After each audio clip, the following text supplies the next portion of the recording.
Okay, next passage. So as first things first, we always look at the questions so we know what we're looking for. So it says 11 through 21. So let's look at 11 through 21. Okay, first thing I'm noticing here is we have two charts, so we have to read those. Survey of Transportation Engineers' predictions of driver behavior, effect of route capacity reduction in selected regions. Got it. So it looks like this is going to be a passage about cars, or travel, or transport of some sort. The main purpose of the passage, which choice best supports the idea that the author assumes that all things being equal, people would rather drive. So it supports the idea that people would rather drive than take mass transit. So public transport versus private transport. As used in line 9. As used in line 9 backed up. Most nearly means. So let's go to line 9. Question 13. Line 9. 13. Backed up. Box it so we know to pay special attention.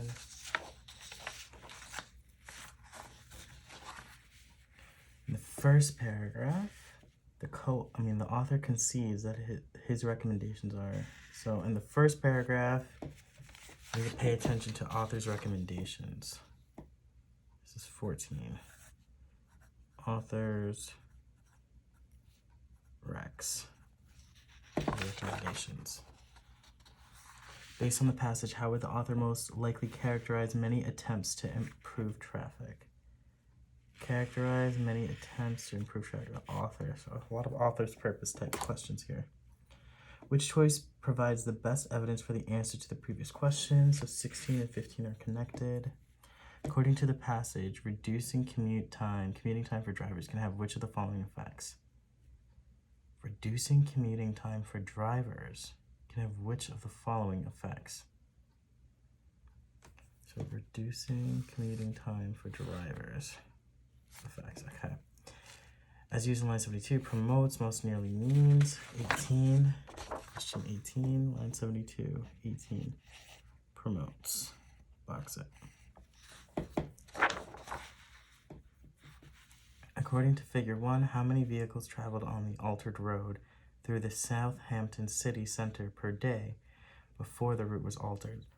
Figure 1, so question 19. Right?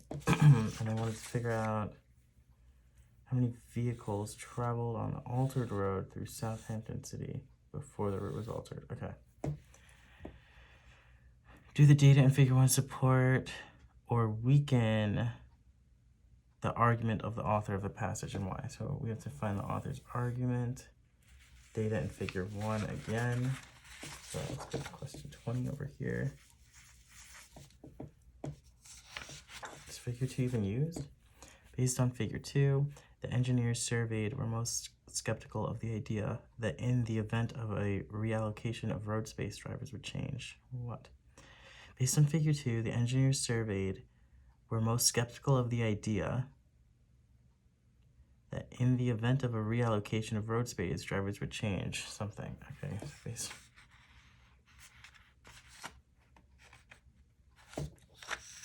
Question 21.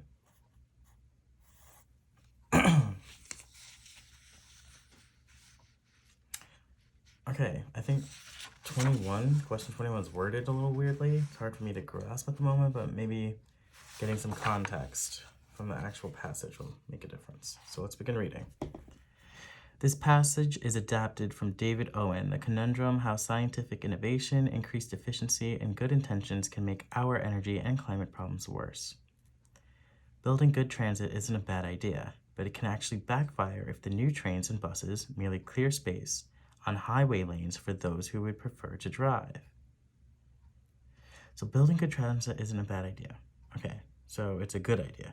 I'm not saying it's a bad idea, double negative, but it can actually backfire. So it's not that it's a bad idea, but it can backfire if the new trains and buses, as the new transportation, merely clears space on highway lanes for those who would prefer to drive. a group that historically has included almost everyone with access to a car. Okay, so they're saying that those privileged enough to have a car are the only ones who benefit from building good transit. To have environmental value, new transit has to replace and eliminate driving on a scale sufficient to cut energy consumption overall. Okay, so for environmental purposes, you need to cut the scale of people having their own cars and pollution from cars. This means that a new transit system has to be backed up by something that impels complementary reduction in car use. So the new transit has to be backed up, supported by, let's write that down, supported by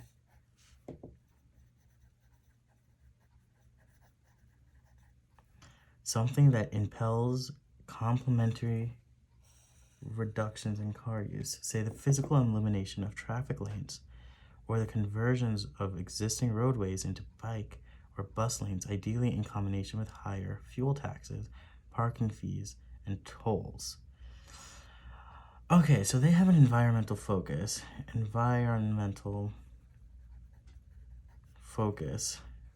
I'd say at the detriment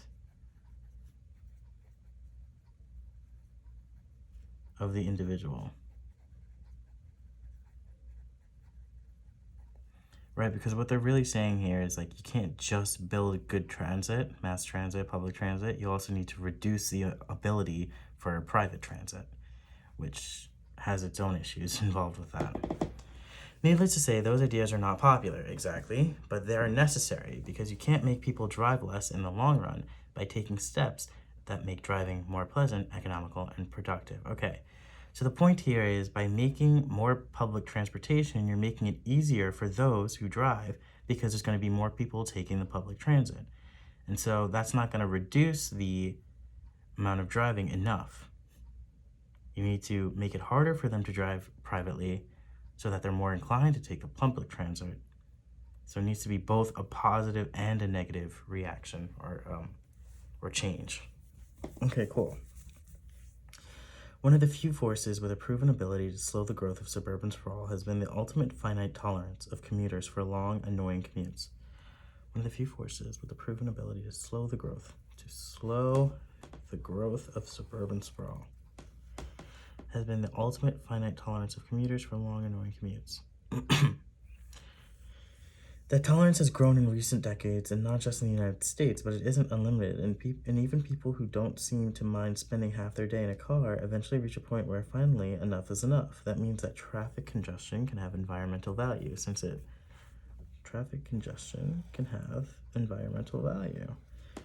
lengthens commuting times, and by doing so discourages the proliferation of still more energy-hungry subdivisions, unless we made the congestion go away.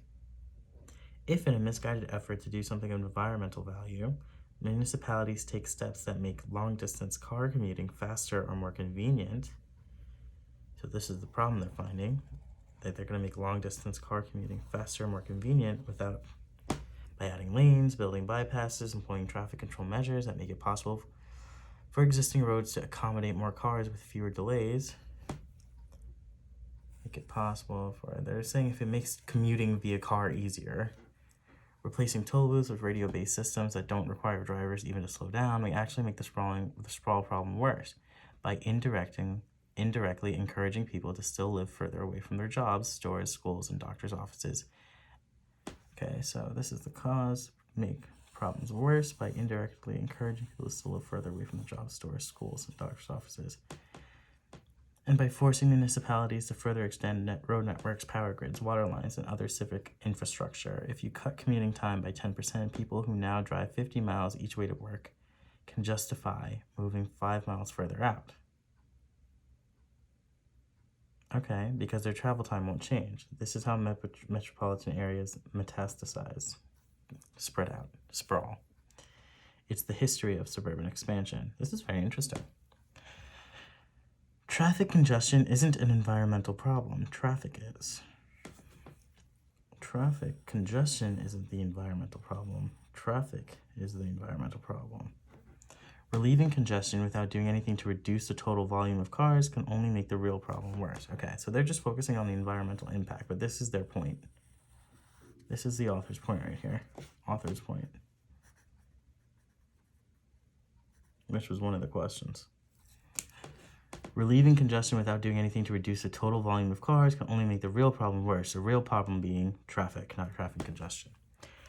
Highway engineers have known for a long time that building new car lanes reduces congestion only temporarily because the new lanes foster additional driving. Okay, new car lanes only temporarily because the new lanes foster additional driving. A phenomenon called induced traffic. Induced traffic. Widening roads makes traffic move faster in the short term, but the improved conditions eventually attract additional drivers, right? This is the issue with that. The improved conditions eventually attract additional drivers and entice current drivers to drive more, and congestion reappears, but with more cars, right? Causing congestion to reappear, but with more cars. And that gets people thinking about widening roads again. Moving drivers out of cars and into other forms of transportation can have the same effect. If existing traffic lanes are kept in service, road space begets road use. Road space begets road use. Wow, this is very relevant for Los Angeles. One of the arguments that cities inevitably make in promoting transit plans is that the new system, by relieving automobile congestion, will improve the lives of those who continue to drive. No one ever promotes a transit scheme by arguing it would make traveling less convenient, even though, from an environmental perspective, inconvenient travel is a worthy goal. Perfect. Right, from an environmental perspective, inconvenient travel is a worthy goal. That's his whole point. Got it. That was an interesting argument. Effective capacity reduction in selected regions. Okay, so this is him proving his point. And figure 2, none of the questions even bother with. Okay, so the main purpose of the passage is to provide support for the claim that efforts to reduce traffic actually increase traffic.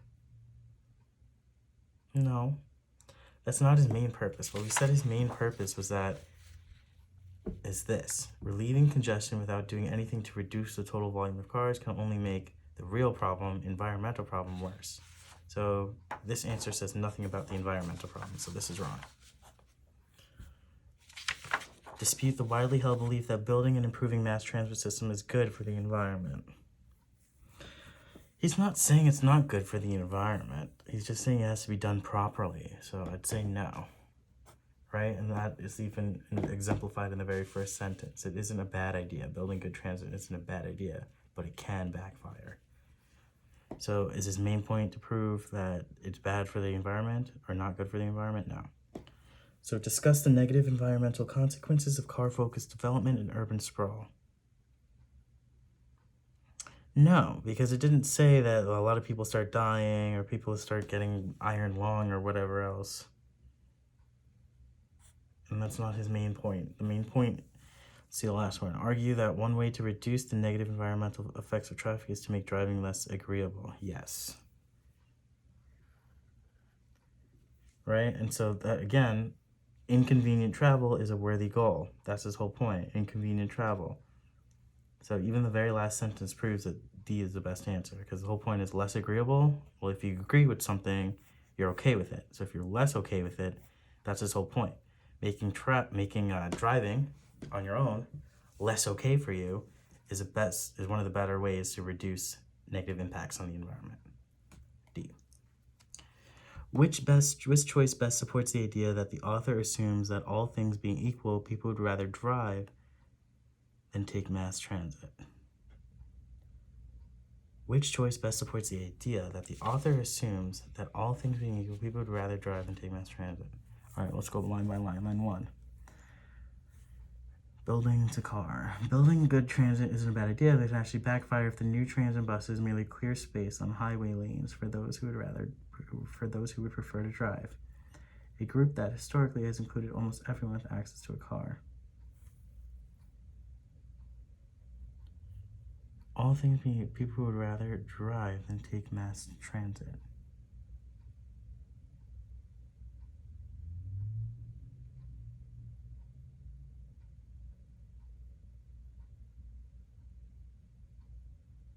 A group that historically has included almost everyone with access to a car. Right, it could actually backfire if new trains and buses merely clear space on highway lanes for those who would prefer to drive. Okay, I'm going to leave A for now. That looks like a possible answer. 5 through 8, to have overall.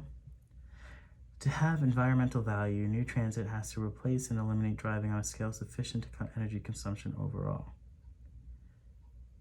Okay, that has nothing to do with people wanting to take mass transit versus their own private cars, but the first line does, because it's talking about people, everyone has access to a car, clearing space for highway drivers, those who prefer to drive, those who would prefer to drive.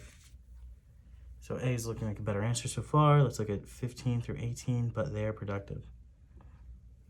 But they're necessary because you can't make people drive less in the long run by taking steps to make driving more pleasant, economical, or productive. Okay, but it doesn't say anything about prefer to drive, which A does, so that's still the better answer so far. And then line 19 through 20. One of the few forces with a proven ability to slow one commutes. One of the few forces with a proven ability to slow the growth of urban sprawl has been the ultimately finite tolerance of commuters for long, annoying commutes. Okay, that one looks like it works too. This one was a tricky one, but I'm going to go with A because A literally states building good transit is a bad idea, but can actually backfire if new trains and buses merely clear space on highway lanes for those who would prefer to drive. A group that historically has included almost everyone with access to a car. Right? So we're talking about those who prefer to drive versus mass transit, like building new trains and buses. So I'm going to go with A because that's the most relevant answer, but that one was a tricky one. As used in line 9, backed up most nearly means line 9. That means that a new transit system has to be backed up. So for backed up, we said supported by. Oh, supported. Okay, well, that was easy. In the first paragraph, the author concedes that his recommendations are. In the first paragraph, the author concedes that his recommendations are. First paragraph. This whole thing is the first paragraph. Okay. Costly to implement, not widely supported, strongly opposed by experts, environmentally harmful in the short term. Well, definitely not environmentally harmful in the short term because that's exactly what he's trying to go against. I don't remember anything about costs being mentioned throughout the story at all. Like they never once mentioned money. Strongly opposed by experts, not widely supported. I don't remember anything about experts saying going with or against this. I remember he used experts over here, but it didn't go against what he was saying. It was just proving what he was saying. Let's see if we can find it.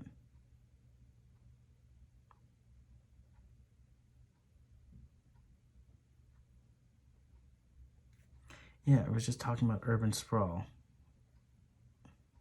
Okay. I'm going to go with B. Because we're talking about the first paragraph anyway, and there's no mentions of any experts in the first paragraph. Needless to say, those ideas are not popular. Here we go. This is why the answer is B. Not widely supported. Needless to say, those ideas are not popular.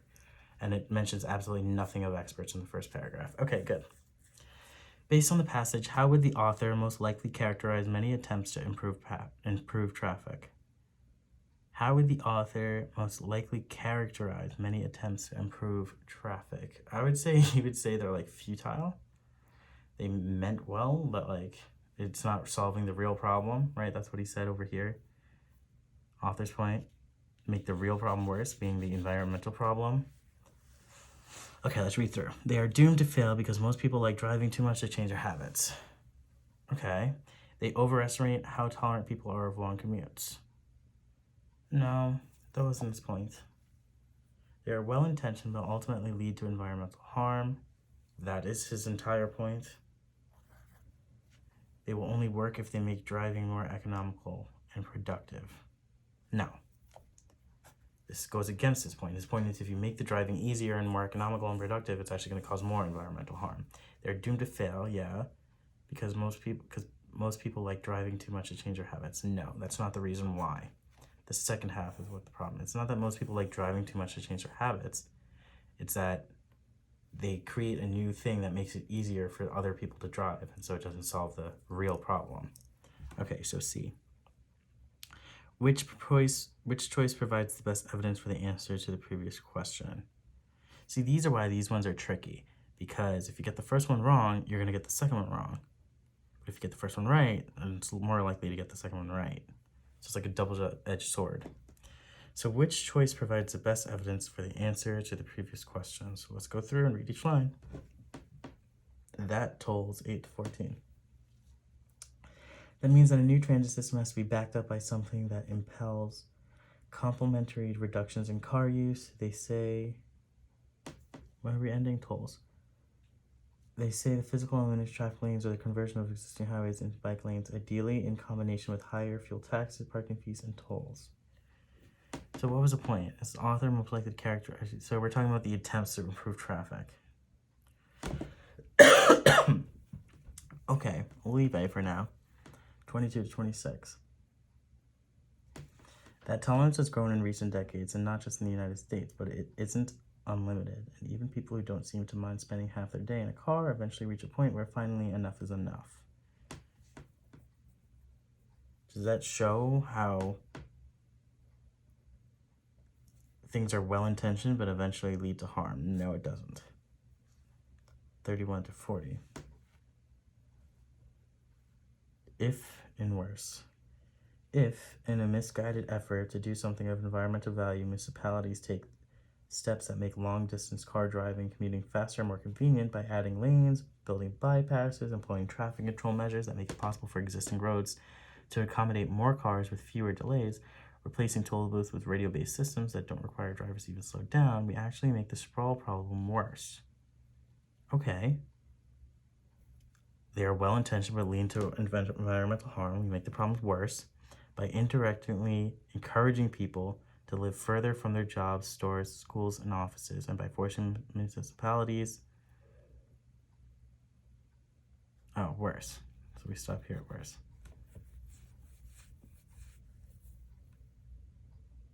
Okay, I'll leave that one for now. Moving drivers out of cars. So let's look at D. Moving drivers out of cars and into other forms of transportation can have the same effect if existing traffic lanes are kept in service or road space begets road use.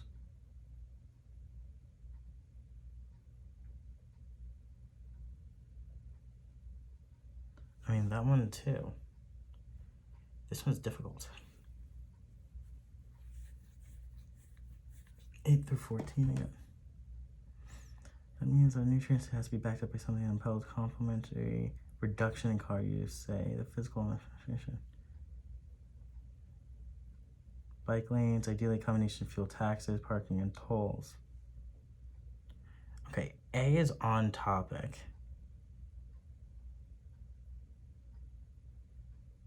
But it doesn't tell us how it makes things worse. It just says you need to include things. So I'm going to cross it out. Go back to C.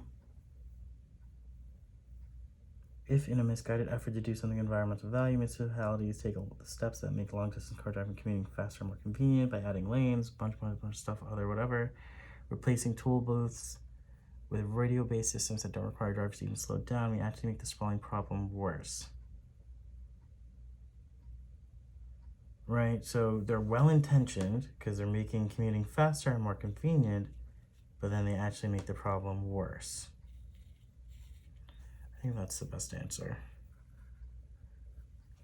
Let's look at D. 64 to 67. Moving drivers out of cars and into other forms of transportation can have the same effect if existing traffic lanes are kept at the service road because it's road use. Okay. It's not as tightly wound or as tightly aligned as C is. Because C literally tells you how they're well-intentioned because they're moving faster and more convenient, making travel, but then it ends up making things worse, the sprawl problem worse. The other two don't mention it that tightly. They're on topic, but they don't mention it the same way, so that's the best answer. Okay, according to the passage, reducing commuting time for drivers can have which of the following effects? According to the passage, reducing commuting time for drivers can which of the following effects? Yeah, reducing commuting times. So drivers become more productive employee. They never mentioned that.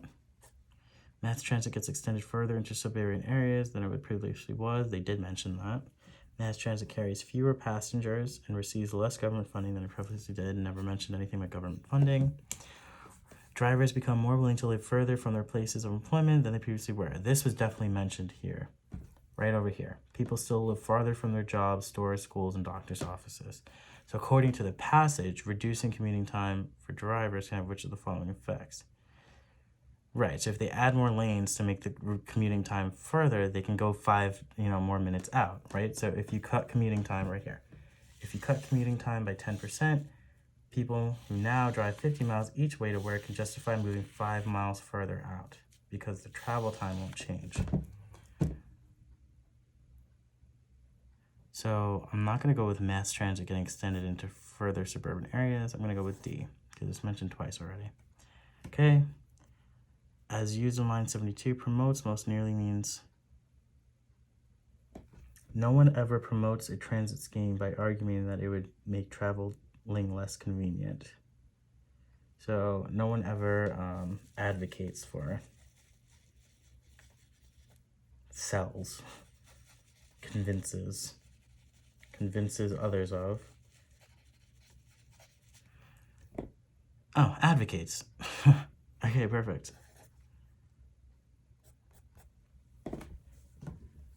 Cool. Upgrades, serves, advocates, develops. We already wrote advocates without even looking at the answer. That was the answer, so that was perfect.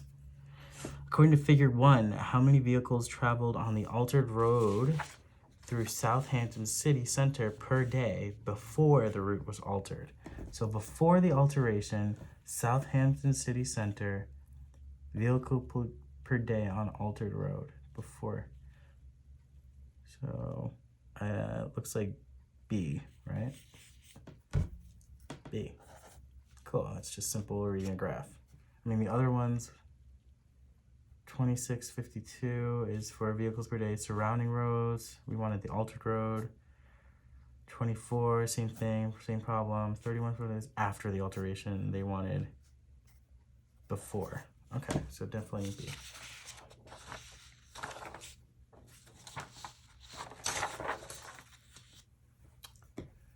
20. Does the data in figure 1 support or weaken the argument of the author of the passage, and why? Okay, so this question is tricky, basically because I don't like the question. Here's why. It's not clear what they mean by altered, and that's the problem. It says vehicles altered on vehicles per day on altered road, vehicles per day on surrounding roads. So we don't know if altered means that the road was altered to become better. So it's smoother, it's wider, it's bigger, it fits more cars. We don't know if it's altered to be smaller. Maybe they got rid of a lane. We don't know. All we know that it was altered, right? And so looking at the answers again, like we already know that this is the net change in traffic is there's less traffic. Negative 146%, negative 87%, negative 80%. The whole point is that there's less traffic. So net traffic, net less traffic, right? So does it support or weaken his argument? So I would say support. It doesn't weaken his argument because all it's saying is that you could change the roads, you can alter the roads and there'll be less traffic, which he's shown before. If you got rid of capacity of the roads, of the highways, you'll be able to have less traffic, which will then support the environment. So we can get rid of C and D. And then either because the data shows that merely moving drivers out of their cars can induce traffic. Right, well, there's no traffic being induced. All the traffic is less, right? There's not more traffic. None of these are plus signs. These are all negative signs showing that there's net less traffic. So about inducing traffic, causing more traffic, that's never supported by figure 1. So the answer must be B. And just to make sure we're right, support because the data shows that reducing road capacity can lead to net reduction in traffic. Yeah. Assuming that altered means reducing net capacity, road capacity, right, altered for the worse, then yes, all of these show that there is net less traffic. Now, is that something we should have to assume? I don't quite think that's fair. I think they should tell us it's been altered for less or whatever, but I digress. Let's go on to the last question. Based on figure 2, the engineers surveyed were most skeptical of the idea that in an event of a reallocation of road space, drivers would change. All right, so this is figure 2. So based on figure 2, the engineers surveyed, okay, were skeptical of the idea that in the event of a reallocation of road, drivers would change what? So yes, they would change the route of a journey. Yes, they would change when they travel, right? So these are yes in exceptional circumstances, and no. So we're looking at no, because we're looking at what they're most skeptical of the idea that they would change, that drivers would change, what's skeptical. So we're looking for the biggest no, so the biggest gray area, which is clearly this one, and that is their driving style, D. Just to check our answers, when they travel is the smallest, so no. Their means of travel, also extremely small. And then how they make their journey, how often they make their journey. Moderate, but same as the other ones. It's definitely D. Okay. Cool.